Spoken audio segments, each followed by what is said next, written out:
Around 1972, or it could have been 1971, a friend of mine invited me round to his flat in Moseley in Birmingham, and he said, "Listen to this. I've just got this. I've just got this," and it was an original pressing of Phil Spector's Christmas album. And if you have any recollections of Phil Spector, you'll know the various people that are on that. There are Arnett's and the Crystals and Bobby B and the Socks, etc., etc. on there anyway. And it was a classic album, and I think the time that it actually came out was when Kennedy was killed. So I think the album pretty much flopped at that time because people weren't really in the mood in America for listening to that. But anyway, it was picked up on later on. So had a listen to that, cranked it up, original mono pressing, and it was fantastic. And he said, "How about that?" And I said, "Well, that's great. That's great, John. How much did you pay for that?"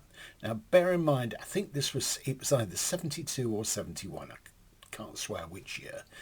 And he said, "I got this used copy, which is virtually mint, and I paid, I think he said he paid £30 for it, which was a lot of money then, really, for an LP, to buy an LP.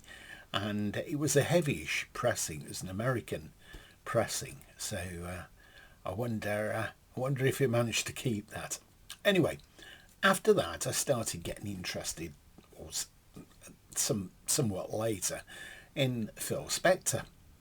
And I picked this book up, I think it was 1974, The Sound of Phil Spector by Richard Williams.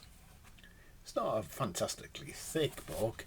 There's some photographs in here when he was in the teddy bears, pictures of the Ronettes. Hope you can see that. Not an awful lot of photographs. There's the Righteous Brothers, Phil Spector, Tina Turner, and the two of them behind a control desk there, a mixing desk. Anyway, it's not a bad read, this, for the time.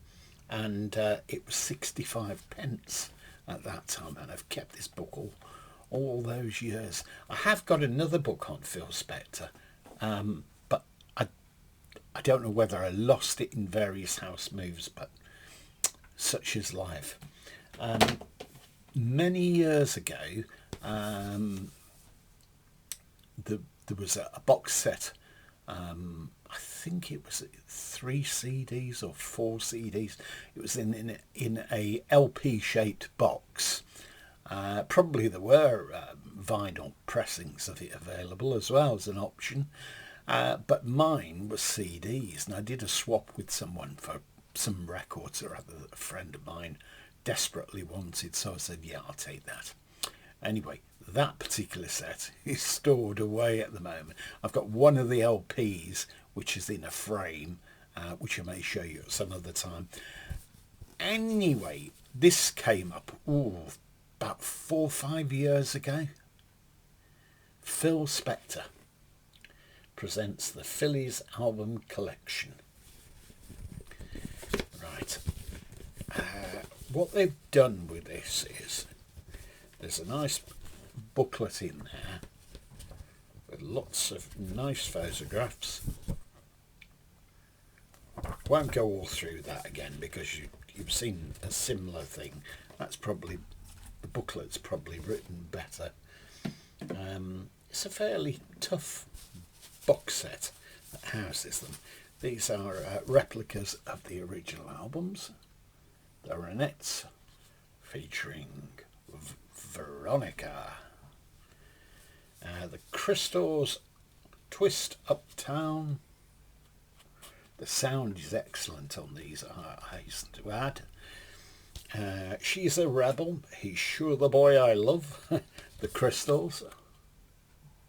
He's a Rebel, that from memory, that was written by Gene Pitney. Zippity Doo Dah, that's Bobby B and the Blue Jeans. What have we got here? Today's hits, some of the singles there on one album.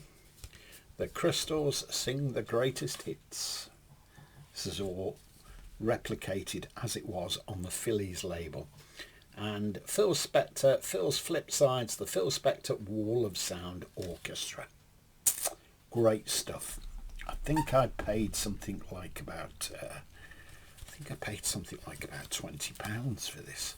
So it wasn't a bad price really. I'll have to check it against the other box set that I've got, which isn't quite as comprehensive as this, but I'll look that out sometime. Now, in 1975, I think it was, I met Leonard Cohen at Birmingham Town Hall and did a bit of an interview with him. Lovely man. I've detailed this various times on different videos. And I think at that time he was touring the album Death for Ladies Man. And we were talking about this because Phil Spector did the production on it. He produced the album, and I was a bit wary to ask him about Phil Spector, but he was quite happy to tell me how dangerous it was in the studio, and Phil Spector with continually turning up, carrying guns and so on and so forth. So I don't think it was a particularly enjoyable experience for him anyway. And there again, I don't think the albums have been particularly successful, or rather the album had been particularly successful, but it was just a one-off anyway. Years went on and Phil Spector just became a recluse, and then he'd pop up from time to time, saying he was going to do this, that or the other, and some things came to fruition, some things didn't. He was certainly a strange man. I also remember reading Ronnie Spector's book, which I think that was actually ghosted, called Beatles. There's lots of bizarre happenings with her and Phil Spector.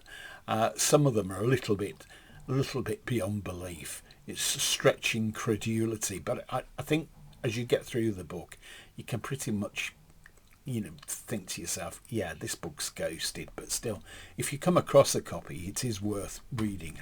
Having said that,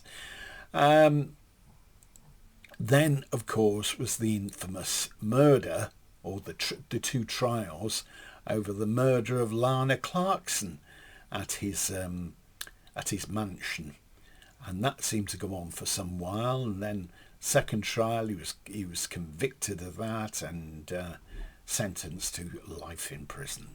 So I think he died in 2021 in all anyhow, but still. Hope you've enjoyed seeing that. If you have, let me have a thumbs up. See, there's the fat thumb. And I'll keep pumping the box sets and books and CDs, etc., and other sorts of curios to show you. Have a great day, and thanks for watching.